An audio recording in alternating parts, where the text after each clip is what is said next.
Hello students, welcome to SMS study centre. आज हम पढ़ने वाले हैं वेब प्रोटोकॉल। कल की क्लास के अंदर लास्ट हमने देखा था वेब प्रोटोकॉल होता क्या है और वेब प्रोटोकॉल के अंदर क्या क्या चीज़ें आती है।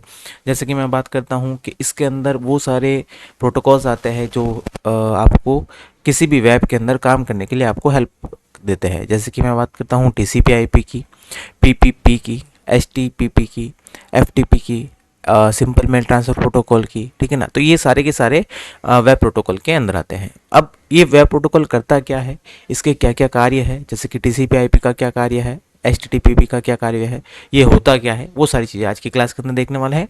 और हमारा चैनल पे आप नए हैं तो इस चैनल को लाइक, शेयर एंड सब्सक्राइब करना ना भूलें। Thank you so much. तो स्टार्ट करते हैं आज के वीडियो को। सबसे पहले देखेंगे प्रोटोकॉल एक नियम या कुछ नियमित नियमों का समूह होता है जो विभिन्न भागों के बीच संचार का वातावरण प्रदान करता है। उदाहरण के तौर पर मानवीय संवाद एक निश्चित भाषा व व्याकरण के बिना संभव नहीं है। प्रोटोकॉल निम्न सुविधाएं प्रदान करता है। अब प्रोटोकॉल के द्वारा क्या क्या कार्य किए जाते हैं वो आपको बताया जा रहा है। सबसे पहला कार्य क्या है इसका, ट्रांसमिशन मीडिया व्यवस्थित है या नहीं है। ट्रांसमिशन मतलब आपका जो भी डेटा जा रहा है, ठीक है ना, वो किसके थ्रू जा रहा है और उस मीडिया के अंदर जो भी सेटअप है वो सेटअप आपका व्यवस्थित है, ठीक है ना, मतलब उसको सही तरीके से चल रहा है, नहीं चल रहा है, कहीं सिग्नल लॉस तो नहीं हो रहा है, तो वो सारी चीज़ें। दूसरा है नेटवर्क अवयव एक दूसरे से जुड़े हैं या नहीं है, मतलब आपको जहाँ पर डेटा भेजना है, ठीक है ना, जैसे आपका ये फर्स्ट कंप्यूटर हो गया है और आपका ये लास्ट कंप्यूटर हो गया है, तो इसके बीच में भी आपके बहुत सारे कंप्यूटर्स आपस में जुड़े होते हैं, बहुत सारे सर्वर्स आपस में जुड़े होते हैं जो एक दूसरे को क्या करते हैं, एक दूसरे को डाटा का संचरण करके आपके जो भी गंतव्य स्थान तक उस डाटा को पहुँचाने का कार्य करते हैं। यहाँ पर ये सारे अवयव एक दूसरे से जुड़े हैं या नहीं जुड़े हैं, ये भी काम वेब प्रोटोकॉल का होता है। कब और कितना डाटा हस्तांतरित हो रहा है इसका भी ख्याल कौन रखता है, इसका भी ख्याल रखता है वेब प्रोटोकॉल। वेब पर सूचनाओं के आदान प्रदान के लिए जिन प्रोटोकॉल का उपयोग किया जाता है उन्हें वेब प्रोटोकॉल कहते हैं। इन प्रोटोकॉल के माध्यम से विभिन्न वेब पेज वेब सर्वर से ब्राउज़र तक भेजे जाते हैं। अतः वेब प्रोटोकॉल सर्वर तथा ब्राउज़र के मध्य संबंध स्थापित करने में महत्वपूर्ण भूमिका निभाता है। वेब प्रोटोकॉल सर्वर तथा ब्राउज़र के बीच में संबंध स्थापित करता है। किसके बीच में, एक तो हो गया है आपका सर्वर और दूसरा हो गया है ब्राउज़र के बीच में। अब यहाँ पर सूचनाओं के आदान प्रदान के लिए कौन कौन से प्रोटोकॉल है, जैसे कि बात करते हैं टीसीपी आईपी की, पीपीपी की, एचटीटीपी की, ठीक है ना, एफटीपी की, सिंपल मेल ट्रांसफर प्रोटोकॉल की आदि का उपयोग किया जाता है। अब ये सारे प्रोटोकॉल है क्या, इसके अंदर क्या क्या चीज़ें होती है, यहाँ बात करते हैं हाइपर टेक्स्ट ट्रांसफ़र प्रोटोकॉल की। यह उन नियमों का समूह है जो दो या दो से अधिक कंप्यूटरों के बीच हाइपर टेक्स्ट को स्थानांतरित करते हैं। अब यहाँ पर हाइपर टेक्स्ट बोला गया है कि जो भी हाइपर टेक्स्ट है आपका, ठीक है ना, उस हाइपर टेक्स्ट का जो भी आपका ट्रांजेक्शन होता है उस ट्रांसफ़र के बीच में या ट्रांजेक्शन के बीच में जो भी नियम लगते हैं वो किसके द्वारा लगते हैं, वो लगते हैं एचटीटीपी के द्वारा। एचटीटीपी एक तकनीक है जो यूज़र के द्वारा किसी हाइपर टेक्स्ट लिंक को सेलेक्ट किए जाने पर संबंधित डॉक्यूमेंट को खोलता है, चाहे वो कहीं भी हो। कहने का मतलब क्या है, जहाँ आपने कोई भी एक लिंक बना रखा है, जैसे कि मैं यहाँ लिखता हूँ हाय, ओके, इस हाई के अंदर मैंने क्या किया है, इसको एक हाइपर लिंक बना रखा है। तो जैसे ही मैं इस हाई के ऊपर क्लिक करता हूँ तो ये क्या करेगा, एक नया पेज ओपन कर देगा जहाँ पर आपको पूरा का पूरा कुछ इमेज मिल रहा है, कोई वीडियोस मिल रहे हैं, ठीक है ना, वो सारी चीज़ें। तो ये जो संबंध स्थापित किया हुआ है, ठीक है ना भाई, यहाँ पर जैसे आपने क्लिक किया उसके बाद में जो ये पेज ओपन होना है, उस ओपन होने के बीच में ये जो प्रोटोकॉल्स काम करते हैं वो किसके द्वारा काम करते हैं, वो काम करते हैं हाइपर टेक्स्ट ट्रांसफर प्रोटोकॉल के द्वारा। वेब डॉक्यूमेंट को फॉर्मेटिंग तथा लिंकिंग के लिए HTML में मार्क किया जाता है। वेब सर्वर पर HTTP को इन्हीं HTML कोडेड पेजों को दिखाने के लिए उपयोग में लाया जाता है। अब यहाँ पे बात की गई है HTML पेजों की। HTML पेज क्या है मैं आपको आगे बताने वाला हूँ कि HTML होता क्या है, उसके अंदर कौन कौन से पेज आते हैं और उसकी प्रोग्रामिंग कैसे की जाती है। HTTP एक स्टेटलेस प्रोटोकॉल है जहां वेब ब्राउज़र वेब सर्वर से संबंध स्थापित करता है एवं आवश्यक फाइल डाउनलोड करता है और उसके बाद संबंध विच्छेदित कर देता है। एक बार जो भी आपका कार्य है, जैसे कि आपका वेब सर्वर से लेकर वेब ब्राउज़र तक, ठीक है ना, मतलब वेब ब्राउज़र तो कहाँ पर है आपका, आपके कंप्यूटर के ऊपर, और वेब सर्वर कहाँ है, वेब सर्वर जो आपका कहीं रिमोट के अंदर है, मतलब बहुत कहीं दूर जगह पे स्थित है। तो उनके बीच में जो भी संबंध स्थापित किया जाता है वो भी किया जाता है HTTP के द्वारा। यह ISO मानक पर आधारित एक नॉन प्रोप्राइटरी, इंडिपेंडेंट प्लेटफॉर्म तथा ओपन डॉक्यूमेंट आर्किटेक्चर है। यह अकेले कंप्यूटर, लैन, वैन तथा इंटरनेट पर समान रूप से कार्य करता है। मतलब ये सब जगह आपका एक समान रूप से कार्य करता है। ठीक है, अब यहाँ देखिए, अब मैं यहाँ बात करता हूँ किसकी, अब मैं यहाँ बात करूँगा यूआरएल तथा आईपी की, कि यूआरएल क्या है और आईपी एड्रेस किसे कहा जाता है। देखिए, कई बार आपने सुना होगा कि www.google.com, ठीक है ना, www.google.com, ये कई बार आपने सर्च भी किया होगा। ठीक है, ये आप सर्च क्यों करते हैं या इसको क्या बोला जाता है, ठीक है ना, ये आपने जो ये लाइन लिखा है या जो सेंटेंस लिखा है, इस सेंटेंस को क्या बोला जाएगा।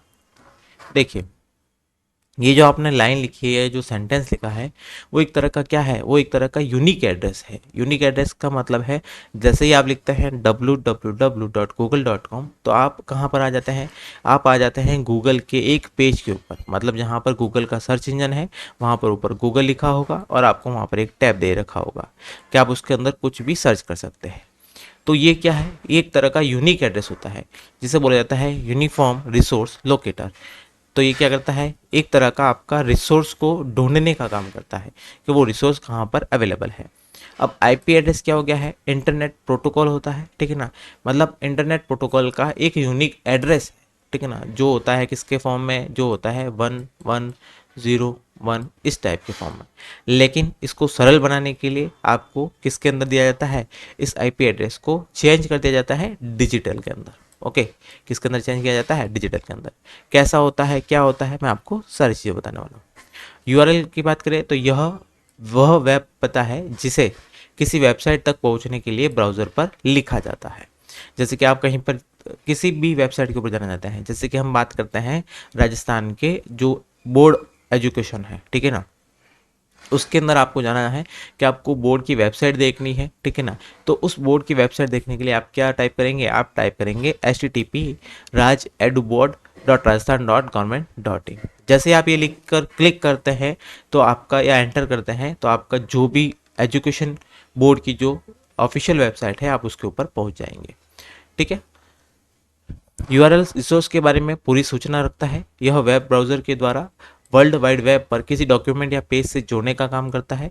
इसमें आपको यह भी पता नहीं होता है कि रिसोर्स भौतिक रूप से कहाँ पर है, ठीक है ना, वो भौतिक रूप से कहाँ पर है, किस सर्वर पे है, हमें उससे उसकी जानकारी नहीं होती है, लेकिन हमें उसका एक्सेस मिल जाता है, हम उसके ऊपर कार्य कर सकते हैं। यूआरएल का प्रथम भाग अर्थात कॉलन से पूर्व का भाग एक्सेस करने की विधि को बताता है। वेब पर सामान्यतः यही एचटीटीपी होता है, लेकिन यह एफटीपी या गूफर भी हो सकता है। देखिए, आप आपने देखा नहीं होगा इसको सही से, मैं बता देता हूँ। यहाँ देखिए, एचटीटीपी लिखा है आगे सबसे पहले, यहाँ एक कॉलन भी लगा रखा है। तो इस कॉलन से पहले एचटीटीपी जो लिखा है वो आपको क्या बताता है, ये आपको विधि बताता है, ठीक है ना, कि ये कहाँ किस विधि के द्वारा उसको लाने वाला है। तो अभी हमने पढ़ा था एचटीटीपी के बारे में। एचटीटीपी क्या करता है, एचटीटीपी आपका किसी भी वेब ब्राउज़र के ऊपर किसी वेब सर्वर से डेटा लाने का कार्य करता है। ठीक है, फिर मैं बात करता हूँ यहाँ पर, इसका द्वितीय भाग जो कॉलन के बाद होता है वो रिसोर्स को बताता है। भाई रिसोर्स कौन है, रिसोर्स है आपका गूगल। इसमें 2 स्लैश के बाद का टेक्स्ट सर्वर का नाम बताता है। क्या बताता है, जो दो आपके स्लैश है उसके बाद में जो भी आएगा वो आपको टेक्स्ट सर्वर का नाम बताएगा। 1 स्लैश के बाद फाइल अथवा डायरेक्टरी जैसे यूज़र जुड़ा हुआ है को बताता है। यूआरएल हमेशा केस सेंसिटिव होता है, अतः यूआरएल टाइप करते समय अपर केस, लोअर केस एवं सिंबल का विशेष ध्यान रखना होता है। देखिए, अब यहाँ पे आपके लिए एक नई टर्म है छोटी सी, वो क्या है, वो आपके लिए नई टर्म है कि सर ये केस सेंसिटिव क्या होता है। केस सेंसिटिव मैं आपको बता दूं, जैसे कि आपने लिखा है ये हाई, ठीक है ना, तो यहाँ पर जो हाई लिखा है, इस हाई के अंदर जो आपका एच है वो कैसा है, कैपिटल है, और यहाँ पर जो मैंने हाई लिखा है ये वाला, ठीक है ना, ये आपका क्या है, स्मॉल लेटर है। तो यही आपका केस सेंसिटिव होता है कि ये हाई लिखने पर आपकी एक अलग वेबसाइट ओपन होगी और ये एच वाई लिखने पर आपकी अलग वेबसाइट ओपन होगी, ठीक है ना। तो यही आपका क्या होता है, यही आपका केस सेंसिटिव होता है। अब यहाँ पे कुछ बोला गया है कि www.internet.com, तो ये internet.com तो क्या है, यहाँ पर internet.com तो आपको बता रहा है कि ये रिसोर्स कौन सा है, कहाँ रिसोर्स से आप उसको लेकर आ रहे हैं। उसके बाद में यहाँ कुछ और चीज़ें बता रखी है, जैसे कि डबल स्लैश के बाद में यहाँ क्या लिखा है, डबल स्लैश के बाद में आप टेक्स्ट सर्वर बताता है। तो ये क्या है, ये सारा का सारा टेक्स्ट सर्वर है आपका raj.edubot.rajasthan.government.in। एक बार इसको मैं क्लियर कर देता हूँ ताकि आपको समझ में आ जाए। यहाँ देखिए, ये वाला टेक्स्ट सर्वर है आपका पूरा का पूरा। फिर मैं बात करता हूँ किसके बाद में, वन स्लैश के बाद में। ये जो एक स्लैश आया है, इसके बाद में जो भी आएगा वो आपको क्या बताएगा, उस फाइल या डायरेक्टरी के बारे में बताएगा कि वो फाइल कौन सी है, डायरेक्टरी कौन सी है।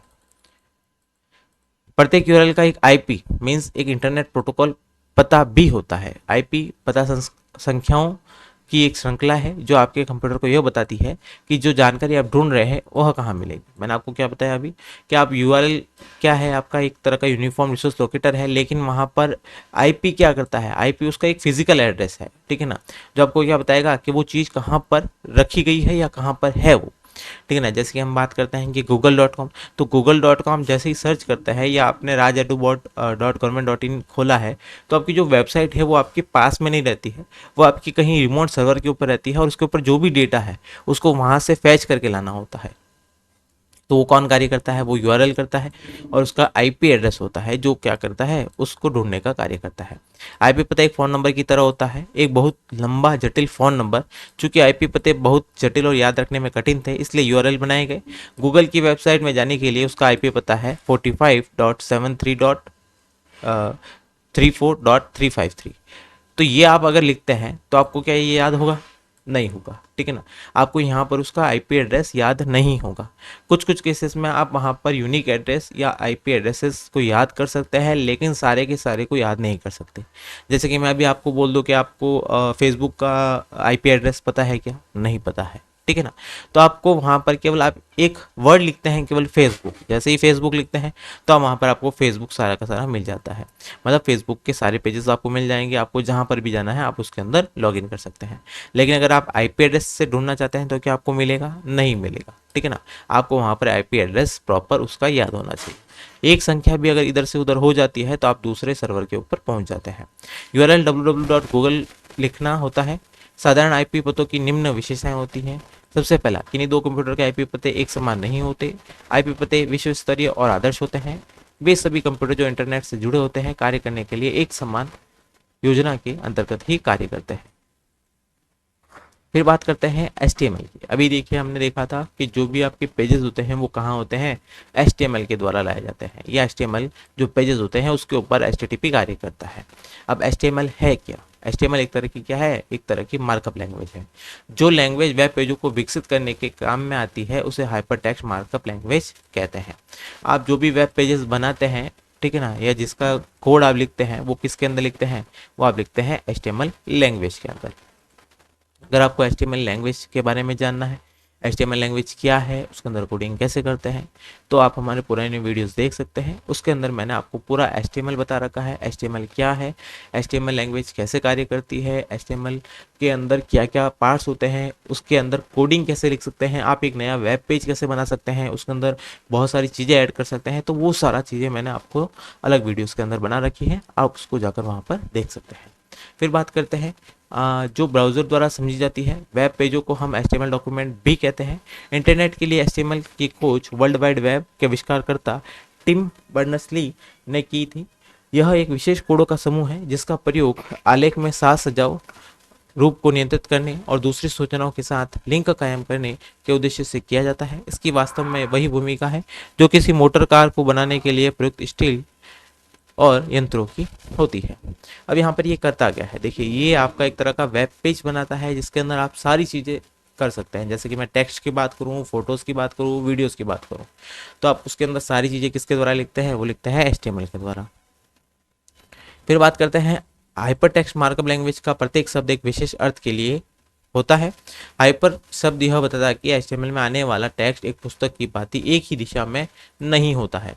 देखिए हाइपर का मतलब क्या है, हाइपर का मतलब है कि आप वहाँ पर उसको इंटरेक्टिव बनाते हैं, ठीक है ना, आप एक ही दिशा में कार्य नहीं करते हैं। यानी जब आप इंटरनेट पर कार्य कर रहे होते हैं तो आप अपनी रुचि वाला कोई डॉक्यूमेंट देखना चाहते हैं तो आप सीधे वहां पहुंच सकते हैं। यह कार्य हाइपरलिंक के द्वारा होता है। इसका अर्थ है कि इंटरनेट पर डॉक्यूमेंट देखने के लिए एक पुस्तक की तरह कोई निर्धारित क्रम नहीं होता है। हाइपर शब्द लीनियर से एकदम विपरीत है।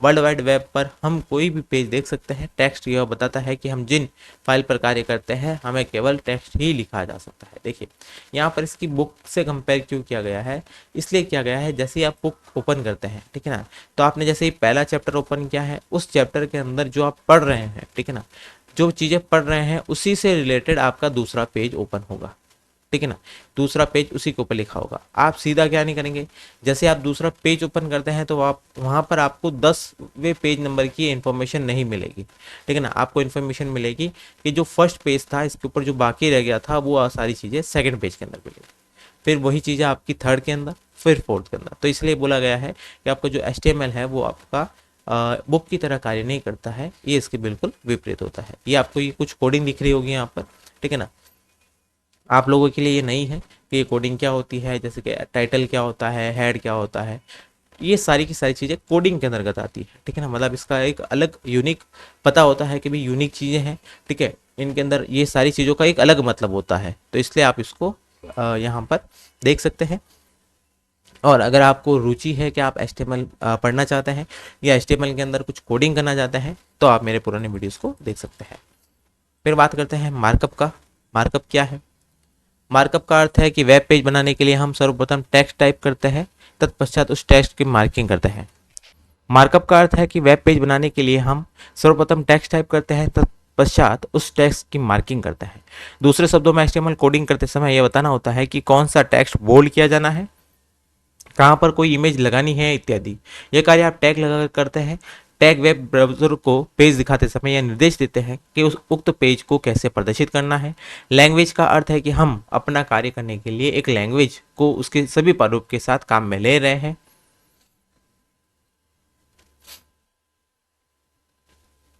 यहाँ यह बताना आवश्यक है कि HTML कोई प्रोग्रामिंग लैंग्वेज नहीं है, यह एक स्क्रिप्टिंग लैंग्वेज है जिसे मार्किंग के द्वारा वेब डॉक्यूमेंट को नियंत्रित किया जाता है। अब ये जो आपका पैराग्राफ है ये क्या कहना चाहता है, ये कहना चाहता है कि HTML है क्या, ठीक है ना। यहाँ पर बोला गया है कि मार्कअप का अर्थ होता है कि आप क्या करते हैं, वहाँ पर मार्क करते हैं। मार्क करने का मतलब है आपको जैसे देखा होगा आपने google.com के अंदर कई बार गूगल क्या होता है, गूगल का आपका G बड़ा होता है और बाकी सारी क्या होता है स्मॉल लेटर्स के अंदर होता है, या वहाँ पर कोई फोटोज़ होते हैं, ठीक है ना, या किसी का अगर कुछ भी है, बर्थडे है, सेलिब्रेशन है, तो वहाँ पर उस गूगल के अंदर उसका फ़ोटोज़ बना रखे होते हैं। तो वो सारी चीज़ें किसके द्वारा की जाती है, वो सारी चीज़ें आपकी HTML के द्वारा की जाती है। फिर बात करते हैं कि एक तरह की क्या है, लैंग्वेज है। मतलब लैंग्वेज का मतलब आपकी एक भाषा है जो आपको कार्य करने के लिए अवेलेबल करवा रही है वो सारी चीज़ें, ठीक है। तो यहाँ पर एक तरह की कैसी है, स्क्रिप्टिंग लैंग्वेज है जो स्क्रिप्ट को लिखती है, ना कि आपकी जो नॉर्मल लैंग्वेज है, ठीक है। फिर बात करते हैं वेबसाइट की। वेबसाइट क्या है? वेबसाइट की बात करते हैं। वेबसाइट को वर्ल्ड वाइड वेब से संबंधित संग्रह कहा जा सकता है। साधारण रूप से वेबसाइट वह माध्यम है जिसकी संरचना उपयोगकर्ता द्वारा अपने निश्चित वर्ग में की जाती है। वेबसाइट मुख्यतः एक तरफा संवाद, वन वे कम्युनिकेशन होती है, यानी कि वेबसाइट में प्रकाशित संग्रहित सामग्री मात्र देखी पढ़ी जा सकती है, परंतु यूजर द्वारा उसमें कुछ संशोधन कर पाना अथवा उस पर टिप्पणी या प्रतिक्रिया दे पाना संभव नहीं होता है। देखिए वेबसाइट आपका क्या है, वेबसाइट आपकी HTML पेजों का एक संग्रह होता है जिसके अंदर आप जो चाहते हैं वही चीज़ें डाल सकते हैं, लेकिन यहाँ पर जो यूज़र होता है जो उसको यूज़ कर रहा है वो उसके अंदर कोई भी चेंजेस नहीं कर सकता है, उसके अंदर कोई भी चीज़ें नहीं डाल सकता है। इस प्रकार वेबसाइट को एक सुरक्षित घर माना जा सकता है जो वेबसाइट बनाने वाले के लिए नितांत स्ववैकल्पिक होता है। किंतु वर्ल्ड वाइड वेब में निरंतर विकास के चलते आजकल वेबसाइट की एक तरफा संवाद की स्थिति भी बदली है और इसमें संवाद की निरंतर बनाए रखने जाने के प्रयास में लगे हुए हैं। कहने का मतलब है केवल वन वे नहीं होकर ये आपका टू वे कम्युनिकेशन हो गया है। फिर बात करते हैं वर्ल्ड वाइड वेब पर आज शिक्षा, चिकित्सा, मनोरंजन, खेलकूद, राजनीति, विज्ञान, संगीत, वाणिज्य इत्यादि हर विषय से संबंधित वेबसाइट मौजूद है। आज हर प्रकार के उपक्रम, संगठनों, संस्थानों, प्रतिष्ठानों ने अपनी अपनी वेबसाइट बना रखी है और अब तो लोग अपनी व्यक्तिगत वेबसाइट भी बनाने लग गए हैं। बहुत से ऐसे वेब होस्टिंग सेवा प्रदाता है जो वेबसाइट के लिए अपने मुक्त सर्वर पर मुफ्त में स्पेस प्रदान करते हैं। वर्तमान में वर्ल्ड वाइड वेब पर वेबसाइट की कुल संख्या 1 अरब के लगभग है, ठीक है ना।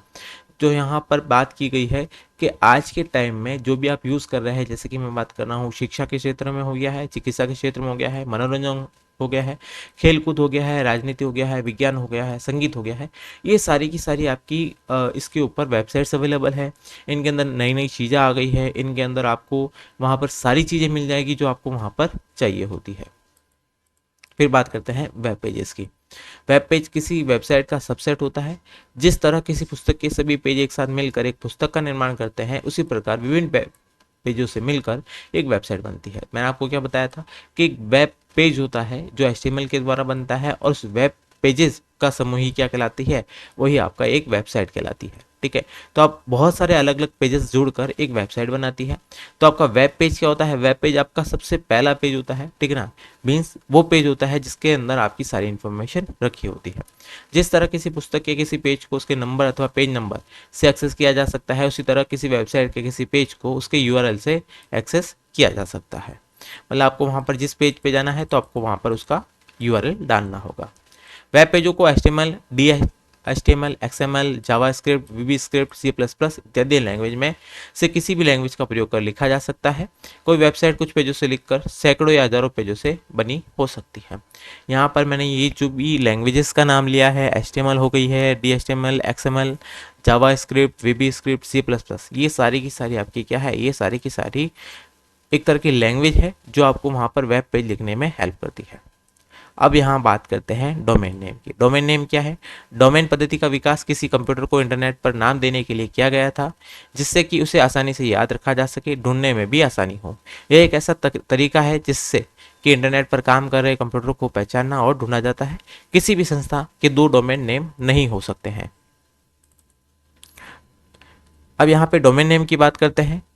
डोमेन नेम होता क्या है? यह एक ऐसा तरीका है जिससे इंटरनेट पर काम कर रहे कंप्यूटर को पहचाना और ढूंढा जाता है। किसी भी संस्था के दो डोमेन नेम नहीं हो सकते हैं। यहाँ देखिए, आपको यहाँ EDU एजू लिखा है, नेट लिखा है, कॉम लिखा है, इंट लिखा है, ORG, इन्फो, बिज, ये सारे के सारे क्या हैं? ये सारे के सारे डोमेन नेम है। डोमेन का मतलब क्या होता है कि वो कौन से सर्वर से अवेलेबल है या उसका कार्य क्या है। ठीक है ना, जैसे कि मैं बताता हूँ यहाँ पर, किसी एक डोमेन नेम के हमेशा दो या दो से अधिक भाग होते हैं जो बिंदु के द्वारा पृथक किए जाते हैं। उदाहरण के रूप में raj.edubot.rajasthan.government.in। तो यहाँ पे जो .government.in लिखा है वो आपको क्या बताता है कि एक तरह की सरकारी वेबसाइट है, और कहाँ की है? इंडिया की है। ठीक है ना, कहाँ की है? एक तरह तो ये क्या हो गया है, एक तरह की ये गवर्नमेंट वेबसाइट है जहाँ पे आपकी गवर्नमेंट जो है उससे रिलेटेड सारे आपको चीज़ें बताई जाएगी। और .in क्या बताता है? .in बताता है कि ये कहाँ की है, ये इंडिया की है। ठीक है ना, मतलब यहाँ का रेजिडेंस क्या है, इसका इसका रेजिडेंस आपका इंडिया है। डोमेन नेम का अंतिम भाग उच्च स्तरीय डोमेन नेम होता है तथा उस संस्था के बारे में जानकारी देता है जिससे आप जुड़ना चाहते हैं। उच्च स्तरीय डोमेन नेम की मुख्य श्रेणियां निम्नलिखित है। कौन कौन सी होती है? सबसे पहला होता है .com, जो होती है व्यावसायिक संस्था। .edu वो होती है शैक्षणिक संस्था। .net इंटरनेट ऑपरेट करने वाली संस्था। .org वे संगठन जो किसी श्रेणी में नहीं आते। .gov सरकार अथवा सरकारी संस्थाएं। अब यहाँ पर कुछ आपको कंट्री कोड्स भी दे रखे हैं। कौन कौन से कंट्री कोड है मैं बता देता हूँ आपको। या देखिए,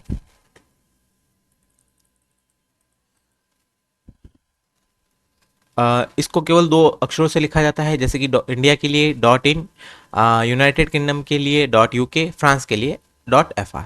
ठीक है। DNS क्या होता है? डोमेन नेम सिस्टम क्या है? चूंकि इंटरनेट में कई वेबसाइट और IP पते होते हैं, इसलिए ब्राउज़र को अपने आप यह नहीं पता चलता है कि यह सब कहाँ पर स्थित है। इसके प्रत्येक को देखना होता है। यही से DNS मीन्स डोमेन नाम सिस्टम की भूमिका शुरू होती है। DNS अनिवार्य रूप से वेब के लिए फ़ोन बुक है। DNS को URL को किसी फ़ोन नंबर में रूपांतरित करने की बजाय IP में रूपांतरित कर देता है, जिससे यूज़र उस साइट पर पहुंच जाता है जिसे वो ढूंढ रहा होता है। ठीक है ना, मतलब आपका ये क्या करता है, उस नाम को कन्वर्ट कर देता है IP एड्रेस के अंदर।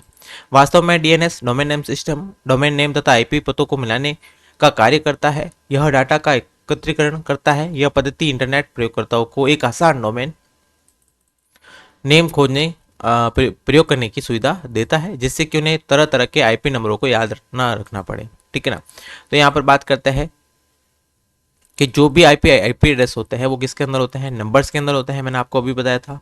लेकिन उन नंबरों को याद रखने के बजाय आप क्या करते हैं, केवल एक नाम को याद करते हैं। तो जिस नाम को आप याद कर रहे हैं उसी नाम को वापस कन्वर्ट करता है डोमेन नेम सिस्टम उस आईपी एड्रेस के अंदर, ठीक है ना, और वहां पर आपको उस पेज को ढूंढने में मदद करता है। फिर बात करते हैं सर्च इंजन की। अब सर्च इंजन आपने बहुत सारे उपयोग में लिए हैं। आप कुछ भी ढूंढना होता है तो आप सर्च इंजन के ऊपर जाते हैं, वहाँ पर उस पते को या उस सूचना को लिखते हैं और आपको वो सूचना वहाँ पर मिल जाती है। जैसे कि मैं बात करता हूँ यहाँ पे गूगल की, याहू की, एमएसएन की, बिंग की, अबाउट की। ऐसे कंप्यूटर प्रोग्राम खोज इंजन कहलाते हैं जो किसी कंप्यूटर सिस्टम पर भंडारित सूचना में वांछित सूचना को ढूंढ निकालते हैं। खोज इंजन का सबसे प्रचलित रूप वेब सर्च इंजन है जो वर्ल्ड वाइड वेब पर सूचना खोजने के लिए प्रयुक्त होता है। यह इंजन प्राप्त परिणामों को प्राय एक सूची के रूप में प्रस्तुत करते हैं जिससे वांछित सूचना की प्रकृति और उसकी स्थिति का पता चलता है।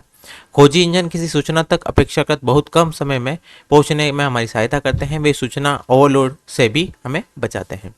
तो हमें जो भी सूचना चाहिए होती है हम क्या करते हैं, उस सर्च इंजन के ऊपर जाते हैं। वो सर्च इंजन के ऊपर हमें जो भी सूचना चाहिए होती है उस सूचना को लिखते हैं और वो हमें वहाँ पर अवेलेबल हो जाती है। खोज इंजन ये परिणाम ऑनलाइन मौजूद सभी जानकारी को क्रॉल और अनुक्रमित करने प्राप्त करते हैं। दुनिया की जानकारी हर दूसरे वर्ष दोगुनी होती जा रही है और लोगों को उनकी खोज से कनेक्ट करना और भी चुनौतीपूर्ण होता जा रहा है। विशेष रूप से प्रत्येक दिन की उन 16% खोजों के लिए जो नई होती है। इंजीनियरों को खोज में सुधार लाने के लिए निरंतर कड़ी मेहनत करनी होगी ताकि व्यवसाय और ग्राहक एक दूसरे को निरंतर ढूंढ पाए। फिर बात करते हैं वर्तमान में गूगल, याहू, बिंग आदि अनेक सर्च इंजन उपलब्ध है जिन पर प्रतिदिन करोड़ों अरबों की संख्या में खोज की जाती है। माइक्रोसॉफ्ट का बिंग एक ऐसा सर्च इंजन है जो विद्यालयों के लिए मुफ्त में विज्ञापन मुक्त खोज की सुविधा प्रदान करता है। अब यहाँ पर बात करते हैं इलेक्ट्रॉनिक मेल की। इलेक्ट्रॉनिक मेल क्या है, आप कैसे करते हैं उसको, ईमेल कैसे किया जाता है, वो सारी चीज़ें। इलेक्ट्रॉनिक मेल संक्षिप्त में ईमेल कहा जाता है, यही इसका अधिक प्रचलित नाम है। ईमेल इंटरनेट पर व्यक्तियों तथा कंप्यूटरों के बीच संदेशों, सूचनाओं और दस्तावेजों के आदान प्रदान करने का कार्य करती है। इसे इंटरनेट में सबसे अधिक प्रयोग किया जाता है। देखिए इलेक्ट्रॉनिक मेल क्या है। इलेक्ट्रॉनिक मेल आपका इलेक्ट्रॉनिक माध्यम से जो मेल भेजा जाता है तो उसी को हम कहते हैं इलेक्ट्रॉनिक मेल, ठीक है ना। मतलब हम वहाँ पर किसका उपयोग कर रहे हैं, हम उपयोग कर रहे हैं एक वेबसाइट का, और वहाँ पर जो डाटा है वो सारा कैसा होता है, वो सारा का सारा डिजिटल होता है। लेकिन हम एक जो मेल भेजते हैं, ठीक है ना, वो हमारा किसके द्वारा जाता है, वो आपका फिजिकल रूप में जाता है और हम उसको पोस्ट करते हैं। लेकिन यहाँ पर होता है आपका इलेक्ट्रॉनिक रूप में, इसलिए इसको बोला गया है इलेक्ट्रॉनिक मेल। ओके। कोई ईमेल भेजना किसी पत्र का इलेक्ट्रॉनिक संस्करण पोस्ट करने के जैसा होता है। जब आप अपना ईमेल भेजते हैं तो यह कुछ सेकंड में ही अपने गंतव्य तक पहुंच जाता है। मकान के पते की तरह ही हर किसी का अद्वितीय ईमेल पता होता है। आपने कई बार सुना होगा कि आपका ईमेल दे दीजिए, मैं आपको वहां पर आपका सेंड कर दूंगा। तो यहाँ पर भी प्रत्येक व्यक्ति का एक यूनिक एड्रेस होता है जिसके अंदर हम उसको उस एड्रेस के ऊपर उस डेटा को भेजते हैं, ठीक है। जैसे कि आपने हम जीमेल की बात करते हैं तो जीमेल का एक पता होता है। दूसरा रेडिफ मेल है, रेडिफ मेल का भी एक पता होता है। तो सारे जितने भी हम इलेक्ट्रॉनिक मेल यूज़ कर रहे हैं उनका एक क्या होता है, यूनिक एड्रेस होता है। प्रत्येक यूज़र का एक यूनिक एड्रेस है जिसके अंदर हम उस यूनिक एड्रेस के ऊपर ही डेटा को भेजते हैं। ईमेल सुविधा प्राप्त करने के लिए एक ईमेल खाता बनाना होता है। जैसे कि मैंने आपको बताया, जैसे मैं जीमेल की बात करता हूँ तो हमें वहाँ पर जीमेल बनाना होता है या जीमेल की एक आईडी बनानी होती है। मेल भेजी जा सके और प्राप्त की जा सके। वर्तमान में इंटरनेट पर Gmail, Yahoo mail, Hotmail, Rediff mail आदि अनेक लोकप्रिय ईमेल सेवाएं उपलब्ध है, ठीक है ना। तो हम वहाँ पर ईमेल किसके द्वारा भेज सकते हैं, ईमेल भेज सकते हैं जैसे कि जीमेल हो गया है, याहू मेल हो गया है, हॉटमेल हो गया है, रेडिफ मेल हो गया है, जिसके ऊपर भी आप अपना एक यूनिक एड्रेस बनाते हैं, वो आप उसके द्वारा दूसरे यूनिक एड्रेस पर अपना डेटा भेज सकते हैं, ठीक है। तो ये थी मेरी तरफ से आज की क्लास जिसके अंदर हमने HTML देखा है, वेब पेजेस देखे हैं और ईमेल देखा है, ईमेल क्या होता है। फिर मैं बात करता हूँ सर्च इंजन क्या होते हैं, डोमेन नेम क्या है, IP एड्रेस क्या होता है, URL क्या होता है, वो सारी चीज़ें हमने आज की क्लास के अंदर कवर की है। आपको इस क्लास से रिलेटेड कोई भी प्रॉब्लम होती है, कोई भी डाउट होता है तो आप मेरे को कमेंट बॉक्स में कमेंट कर सकते हैं। अब जो हमारा नेक्स्ट क्लास रहेगी वो नेक्स्ट क्लास रहेगी, हमारा नेक्स्ट चैप्टर रहने वाला है चैप्टर नंबर 5। उसके हमारे अंदर जो नया टॉपिक है वो आपको नई क्लास के अंदर मीन्स कल की क्लास के अंदर आपको बता दिया जाएगा और उस क्लास मैं आपको अगर कोई डाउट होता है तो उससे पहले आप कमेंट बॉक्स में कमेंट जरूर कीजिएगा, तो मैं उसको क्लास को स्टार्ट करने से पहले आपके सारे कमेंट को वहाँ पर उसका डाउट सॉल्यूशन दे सकूँ। तो ऐसे ही वीडियो पाने के लिए हमारे चैनल को लाइक शेयर एंड सब्सक्राइब करना ना भूलें। Thank you so much.